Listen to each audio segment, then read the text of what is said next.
Here's something you have never thought about. What did your ancestors do when someone broke a rule before prisons existed? You have courts, judges, lawyers, and prisons. You have a whole system designed to decide guilt and administer punishment. But for 99% of human history, none of that existed. There were no prisons, there were no judges, there were no laws written down anywhere. There was just the group and what the group decided to do with someone who violated the trust that kept everyone alive. The most common punishment was exile. In a small band of 30 to 50 people, every single person mattered. Everyone knew everyone. Everyone depended on everyone. If someone stole food, the whole group ate less. If someone attacked another member, the whole group became weaker. The group had to decide what to do with that person, and the simplest solution was to remove them. Exile in the ancient world was not like a timeout. It was a death sentence. One person alone on the savannah had almost no chance of survival, no protection from predators, no help finding water, no one to set a broken bone. Exile meant dying alone, slowly, and in fear. Your ancestors knew this. That is why exile was so effective. The threat of being cast out was enough to keep most people in line.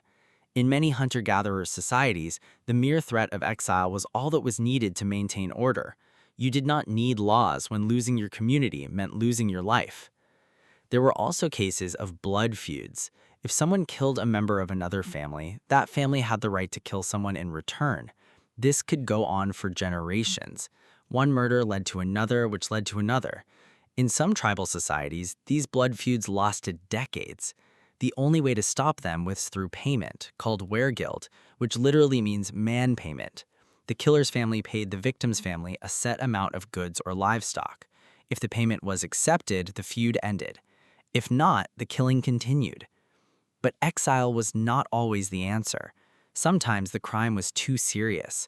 Murder, betrayal, repeated violence against the group. For those crimes, execution was the only option. They did not have elaborate methods. A blow to the head with a club, a spear through the chest, a push off a cliff. It was quick, brutal, and final.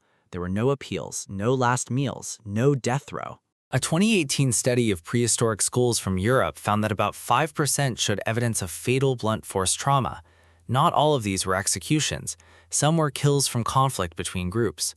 But researchers believe a significant number were within-group executions carried out by the community itself.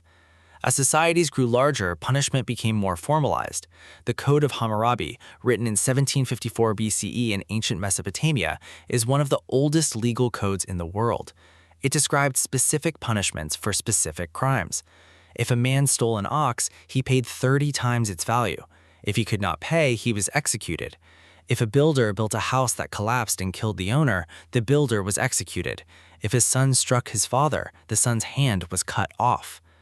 The Code of Hammurabi introduced something new, the idea that punishment should fit the crime, not just the mood of the victim's family. It was revolutionary. It also introduced the idea that different classes of people received different punishments. A noble who injured a commoner paid a fine. A commoner who injured a noble lost a hand. Justice was not blind. It was looking at your social status. In ancient Greece, they developed a system called ostracism. Once a year, citizens could vote to exile anyone they felt was becoming too powerful or dangerous to the state. The vote was conducted by writing a name on a piece of broken pottery called an ostracon. If 6,000 votes were cast against a single person, that person was banished for 10 years. They were not killed, they were not imprisoned, they were simply sent away. Their property was kept for them until they returned. Ostracism was exile with a return date. The ancient Romans developed a more complex legal system. They had courts, judges, and lawyers. They had written laws displayed publicly. They had different categories of crime: theft, assault, murder, treason. Punishments ranged from fines to flogging to exile to execution. They also had something that looked like early prisons, called carcer, but these were not used for long-term imprisonment. They were holding cells for people awaiting trial or execution. The idea of locking someone in a cell for years as punishment did not exist. In medieval Europe, punishment was often public and brutal. Public flogging, branding, the stocks, the pillory. The purpose was not just to punish the criminal, it was to humiliate them in front of the community and to deter others from doing the same. If you stole a loaf of bread, you might have your hand cut off in the town square while everyone watched. If you committed treason, you might be drawn and quartered. The spectacle was the point. In some Native American tribes, restorative justice was practiced. When someone committed a crime, the entire community gathered. The victim, the offender, and their families talked through what happened. The goal was not punishment. The goal was to repair the harm and reintegrate the offender back into the community. This approach is thousands of years old. Modern restorative justice programs are only now catching up. In ancient China, the 5 punishments were used for over 1,000 years, starting around 1000 BCE. Tattooing the face, cutting off the nose, cutting off the feet, castration, and execution. The punishments were designed to mark the criminal permanently so everyone knew what they had done. A tattoo on the face was not decoration, it was a life sentence of public shame. A 2020 archaeological study of a 2,000-year-old cemetery in England found something unusual. Several skeletons showed signs of having their hands cut off before death. The cuts were clean and deliberate, not accidental. These were judicial punishments. The hands were removed as punishment for theft. The victims lived for years after, surviving with one hand. The community knew what they had done every time they saw them. The key difference between ancient punishment and modern punishment is intention. Modern prisons are meant to rehabilitate. Ancient punishment was meant to deter, remove, or mark. There was no concept of rehabilitation because there was no concept of a criminal class. Everyone was expected to contribute. If you could not be trusted, you were removed. If you could be trusted again, you were welcomed back. The practice of exile continued for thousands of years. Australia was founded as a penal colony. The British sent criminals to the other side of the world. That was exile on a continental scale. The same logic that drove a small band of hunter-gatherers to cast out a fief drove an empire to ship convicts to an unknown continent. Your ancestors did not have prisons. They had something more direct. They had the group, and the group decided.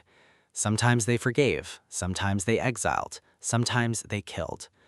The next time you walk past a prison, remember that the idea of locking someone in a room for years is a very recent invention. For most of human history, justice was faster, simpler, and far more final. You are living in the most lenient era for punishment that has ever existed. That is not a bad thing, but it is worth knowing that your ancestors would not have understood it. They would have looked at a prison and asked the same question you asked at the beginning of this video: why not just get rid of them? Your ancestors would have found prisons strange. Locking someone up and feeding them for years was a waste of food they could not afford. You also lost whatever work that person could have done for the group. Justice had to be quick because survival did not leave room for long-term solutions.